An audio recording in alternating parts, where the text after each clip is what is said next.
alaikum wa rahmatullahi ta'ala wa barakatuh. Bonsoir chers frères et sœurs. Dans ma vidéo précédente que j'avais partagée, j'ai parlé sur le connecteur de l'écran du Tecno T528. J'ai expliqué comment les pattes là fonctionnent et j'ai aussi donné des solutions en cas de problème. J'ai aussi expliqué dans cette vidéo les pattes qui amènent l'attention vers la LED qui permet de visualiser l'image dans l'écran.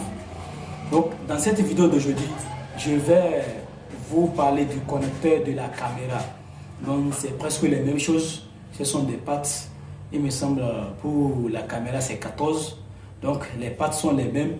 Donc dans cette vidéo, je vais expliquer aussi les pattes du connecteur de la caméra et aussi vous montrer les positions de ces lignes au niveau des composants pour que lorsque nous aurons un problème de caméra sur le Tecno T528, qu'on puisse faire du jumping wire comme on le dit en anglais.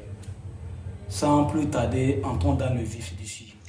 Dans cette vidéo, nous allons voir les possibilités qu'il y a pour effectuer un jumping wire pour le connecteur de la caméra du Tecno T528.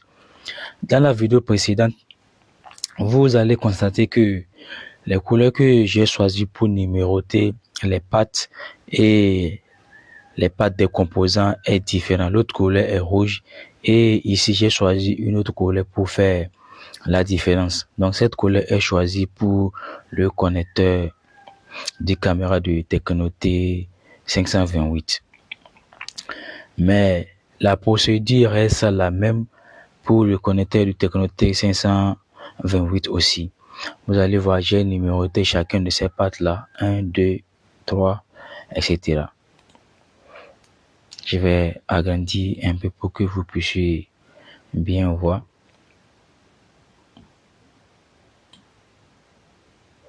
Ici, c'est le connecteur du Tecno, le connecteur de caméra du Tecno T528. Vous allez voir, j'ai numéroté ces pattes là, 1, 2, 3, 4, 5, 6, etc. Et aussi au niveau des composants, vous allez voir que j'ai numéroté aussi ces pattes là. Vous allez voir, nous avons un ici aussi, un ici aussi, un ici, un ici, un ici, un ici. Nous avons 2, 3, 4. Donc, c'est la même chose comme au niveau du connecteur de l'écran du Tecno T528. Lorsque, en dessoudant la caméra du Tecno T528, on constate que l'une de ces pattes est endommagée. Il suffit juste de regarder le numéro de la patte et la patte correspondant au niveau des composants et juste tirer une file pour ça. Il suffit juste de tirer une file au niveau de cette patte là. Si par exemple c'est la patte numéro 1 qui est endommagée, nous allons tirer du fil au niveau de cette patte là pour venir souder au niveau de la patte de cette composant qui est à ce niveau. Donc si vous allez constater que la patte numéro 1 est beaucoup, il y a plusieurs endroits là où on peut tirer de fil pour cette patte là. Donc cette patte là correspond à la patte d'alimentation de la caméra. Vous allez voir, il fait 4,2 volts. Donc cette tension qui est à ce niveau correspond à la tension de l'alimentation de la batterie. Parfois lorsque la batterie se décharge, la tension aussi baisse. Donc si ce n'est pas obligé que la tension soit, si vous mesurez que la tension soit à 4,2 volts. Si la batterie est pleine, parce que j'ai effectué ces tests avec une batterie pleine, la batterie est bien chargée complètement avant que je n'effectue ces tests-là. Donc, si vous pouvez voir, peut-être si la batterie est déchargée, soit 3,7 volts, 3,6 volts, ça dépend. Mais ce qu'il faut savoir, que cette patte, la tension de cette patte est égale à la tension d'alimentation, c'est-à-dire la tension de la batterie. Donc pour ces pattes-là, vous allez voir, cette patte-là n'est pas énumérée, donc je n'ai pas numéroté cette patte, ce qui veut dire qu'il n'y a pas la possibilité d'effectuer un jumping wire pour cette patte-là. Donc les autres pattes qui sont numérotées ici, vous allez les voir. Il y a la possibilité d'effectuer un jumping wire pour ces pattes-là, au niveau de ces composants. Donc, ce n'est pas trop compliqué. C'est juste la même chose avec les pattes du connecteur de l'écran. Il y a une patte spécialement qui est au niveau de la caméra dont je voulais attirer votre attention. À ce niveau, cette patte qui est 3 volts. L'expérience que j'ai effectuée, j'ai constaté lorsqu'on démarre l'appareil et qu'on n'est pas entré au niveau de la caméra, cette patte-là, la tension de cette patte est à 0 volts. Donc cette patte-là, les commandes d'activation de la caméra se lancent à ce niveau.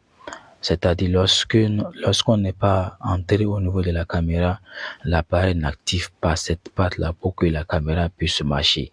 Donc c'est ça qui fait que même si on n'est pas dans la caméra ne consomme rien parce que ça ne marche pas. Même si cette patte est alimentée et que ce dernier n'est pas activé, la caméra ne marche pas.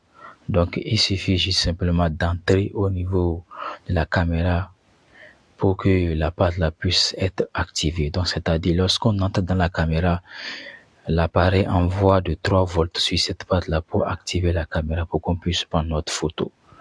Donc c'est après les expériences que j'ai essayé de faire, j'ai vérifié et c'est ce que j'ai constaté. Lorsqu'on n'est pas dans la caméra ne consomme rien. Et il suffit simplement de rentrer dans la caméra pour que l'appareil envoie de 3 volts sur cette patte-là. Donc selon moi, c'est cette patte qui active la caméra lorsqu'on a besoin d'utiliser la caméra. Donc voilà un peu comment ça marche. Ce n'est pas trop compliqué.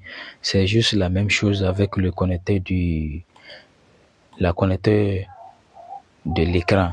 Donc il suffit simplement de regarder les pattes correspondant, vous regardez les numéros simplement et vous regardez les numéros correspondants au niveau des composants. Merci d'avoir suivi la vidéo et à la prochaine fois.